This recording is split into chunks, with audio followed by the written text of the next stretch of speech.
ગોંડલની અંદર 2 દિવસ પહેલાં એક પાટીદાર સમાજના યુવાન ઉપર હુમલો કરવામાં આવ્યો। એક જગ્યા ઉપર લઈ જઈ એ યુવાન ઉપર, એના મમ્મી ઉપર, પપ્પા ઉપર જે રીતે હુમલો કરવામાં આવ્યો, આ ઘટનાને વખોડી કાઢી છે।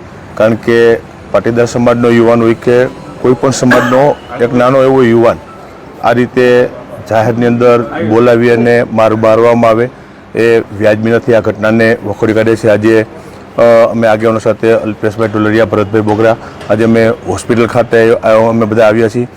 યુવાનને મળ્યા છે, એના પરિવારને મળ્યા છે, સમાજના આગેવાનો, સમાજના યુવાન મિત્રો સાથે પણ ઘણી બધી ચર્ચાઓ થઈ છે અને જે પ્રમાણેની ઘટના ઘટી, જે પ્રમાણેનો બનાવ બન્યો અને એ પ્રમાણે જે કંઈ ફરિયાદ લેવામાં આવી છે એ ફરિયાદની અંદર જે કંઈ હજી કલમો બાકી રહેતી હશે એ પણ કલમ એડ કરવાની અંદર આવે અને ગૃહમંત્રી સાથે પણ વાતચીત કરી અને કાયદેસરની કડક કાર્યવાહી થાય એ દિશામાં અમારી પણ માગણી છે, પાટીદાર સમાજની પણ માગણી છે। અને જે રીતે આખી ઘટના બની, કીધું કે કોઈપણ સમાજનો યુવાન હોય એ ઘટના ન બનવી જોઈએ। પાટીદાર સમાજનો યુવાન હતો અને નાની ઉંમરનો યુવાન હોય ને જે આવી ઘટના બની હોય અને એટલા માટે અમે આજે ગોંડલ હોસ્પિટલ ખાતે આવ્યા છીએ અને હું આ પાટીદાર સમાજ સમગ્ર યુવાન સાથે છે, હું પણ સમાજ સાથે છું, ના યુવાન સાથે છું। ખાસ કરીને કાલ બંધનું એલાન આપ્યું છે, તેને લઈને શું કહેશો? અને પાટીદાર સમાજની જે માંગ છે કે જે જાહેરમાં સરઘસ કાઢવામાં આવે તેને લઈને શું કહેશો? કીધું કે જે સમાજના આગેવાન સાથે પણ અમે બેઠા હતા, સમાજના યુવાન મિત્રો ગોંડલના, એમની સાથે પણ ઘણી ચર્ચા થઈ છે અને